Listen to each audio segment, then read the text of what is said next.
Hi, how you doing? And welcome back to another video from Average FPL. So, a bit of a different one today. What we're going to look at is whether you can get a good Premier League team together for Fantasy League without any Man City or Liverpool players in it. Because a lot of the time we spend is thinking about all these big hitters from these big teams and how we can get them in. Now, obviously, you're probably going to need one or two in if you want to compete, but I'm going to put across the argument as to why you shouldn't have them in. And then at the end, I've got a team together that I think is a pretty good team. You might disagree, without any Man City or Liverpool players in it. So, without any more, here we've got some reasons to avoid Man City or Liverpool players. So, number one, rotation risks and competing in too many competitions. So, what we have is, especially with Man City, is we want these players in, but we can never guarantee that they're going to play. And it gives you a few headaches. Almost every week as you're agonising as to whether this player is going to play or not, and have you got the right backup if they don't, and especially as they get into later in the season. Man City and Liverpool, they're going to be competing for all four trophies more often than not. And therefore, these rotation risks become even more of a problem in your team. If you go for players from other teams that only have the Premier League to contend with, they're more likely to play, especially these teams that are maybe pushing for top four, like your Arsenal, Man United. Number two, they might be players of your rival team. So you might support Man United or Everton or another big team, and you might not want Man City or Liverpool players in your team for personal reasons because you think, oh, it's a bit out of order trying to get in these players from these rival teams when I want them to lose, but I also want their players to do well. A bit of a headache. So that's another reason why you could avoid Man City or Liverpool players, then you don't feel guilty about going against your own team that you support. Number three, they're too expensive. Trying to fit in these players in your team. Your Salah, your De Bruyne, your Cancelo, your Trent, your Robertson. They're so expensive, and I know it's because they're top of the league and they're great players, but is there more value to be had elsewhere in your team? Number four, it makes it more interesting. Sometimes we get hung up on the seriousness of fantasy league, um, wanting to do well, spending so much time on it. And sometimes, you might just want a season where you just let all your normal rules go out the window and you have a real good crack at it and don't overthink it and you have a bit of fun. Because at the end of the day, it is supposed to be fun. And it's like a bit of a challenge, a different challenge. You're setting yourself different rules, different parameters to work within and to see how far you can get. And does that experiment, would you score better at the end of the season than you would do in a normal season? And number five, there's plenty of other good options. You don't have to solely rely on Liverpool and Man City. There are loads of good teams in the Premier League. And even on some of the ones that maybe are a bit more mid table, there are some cracking players in there. So that's just something to think about. So how you could do it? So how might you go about getting a team together that's going to be successful without Man City and Liverpool players? So you look for good value options, all right? So it's points per million in a player. Okay, so Salah might be the most expensive, but could you recreate his points with two 6.5 million players or two 8 million players, and get those points that way, and then that frees up a bit more funding for elsewhere and makes your team a bit more well-rounded because rather than just relying on one player in Salah, you've now got two players you could either put in your squad at the same time or you could rotate them depending on fixtures. There's still other big hitters. You've got Kane, Son, Fernandes, Ronaldo. You've got Chelsea players. Now, there are a lot of good big hitters outside of Man City and Liverpool. So, just because you're not going for those two teams doesn't mean that you can't put some heavy hitters in there who are going to get you the majority of your points. Number three, you could have players that are going to play. We talked about earlier the rotation risks that you get from Man City and Liverpool. You can save yourself that headache by getting in a player like Son, like Bruno. who's going to play every week. And you're not going to need to come deadline day. You're not going to need to be thinking, oh, should I transfer them in or out? Because they're 100% going to be in that team. And when they're in the team, that they contribute. Number four, spread the wealth. So a lot of times when you've got Man City and Liverpool players, chances are a lot of teams are going to have a couple Man City players, a couple of Liverpool players. That takes up a large portion of your budget. You could spread your money around your team and get a really solid 15 players that you could use any given game week. Now, I know the argument is you're never going to work down your bench that much, and I'm not saying you're going to need your bench players. The idea of doing this is to avoid rotation. What I am saying though is that you can then play the fixtures a lot more freely.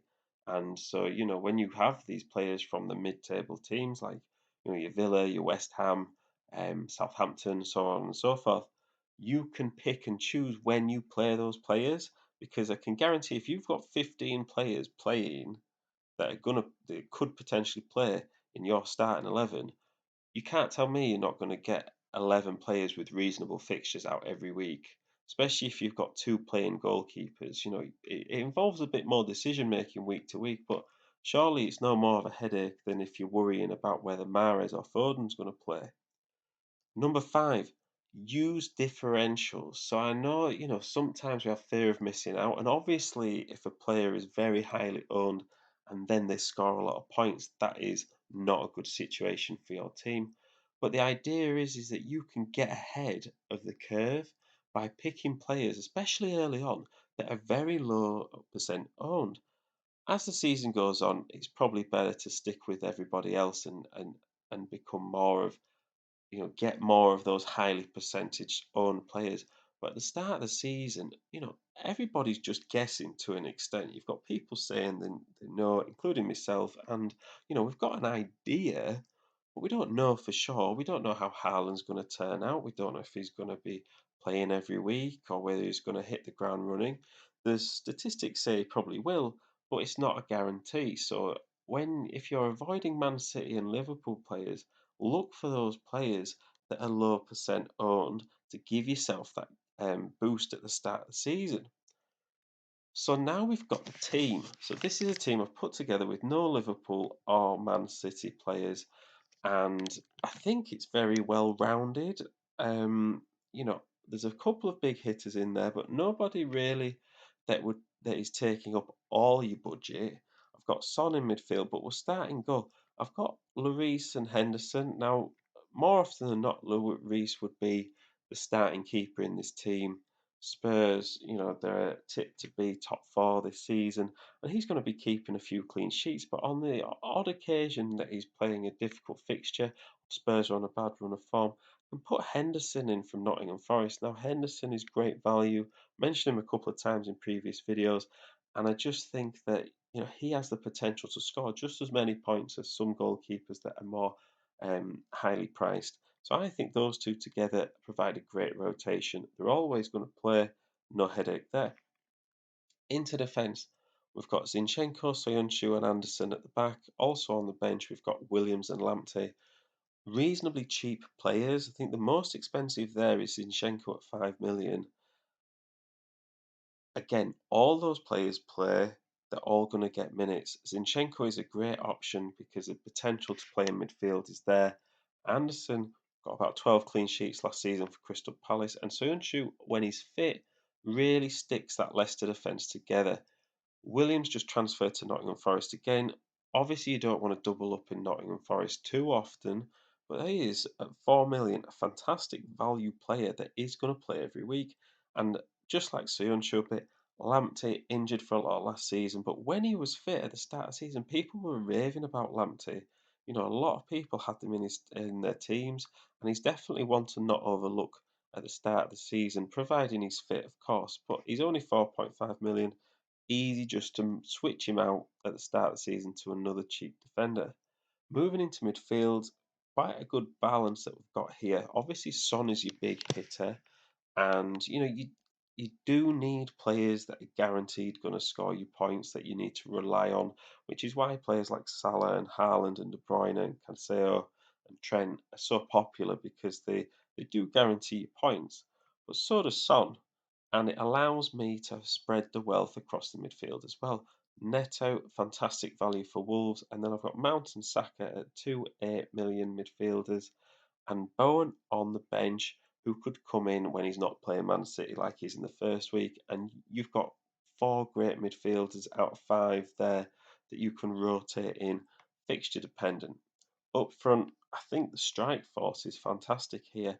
Calvert-Lewin had an off season last year with injuries and whatnot, and I think if he is raring to go, again, just like some of these other players like Lamptey, people were raving about Calvert-Lewin early last season and the season before. He was banging in the goals. It's a World Cup year, and he's going to want to be in the squad. He will be motivated. Now Richarlison's gone, he's 100% the main guy who's going to be, getting on the end of all those passes and finishing the chances off. Alongside him, got Vardy. Now, for me, I know people saying, "Oh, Vardy's past it. He's not going to play every week," but he's got 15 goals pretty much every year for the last 6 seasons. So there's no real sign of him slowing down. And when he plays, he's guaranteed to score goals. And the whole point of spreading the money around this team is that if he doesn't play one week, I can bring Bowen in off the bench or Williams off the bench. Now, Bowen off the bench is a fantastic alternative if one of these players doesn't play, and I've been allowed to do that because I've avoided those Man City and Liverpool big hitters. Finishing off the team, we've got Gabriel Jesus, mentioned before on the other videos, really high on Jesus this season. I think he'll be a fantastic option. And that is my team there without any Man City or Liverpool players in it. So let me know what you think. Whether you think it's an alternative, it's a really brave alternative if someone does go with this. But it would be interesting to see how it would compare at the end of the season. How many points would you miss on if you imagine that, right, Liverpool and Man City don't exist?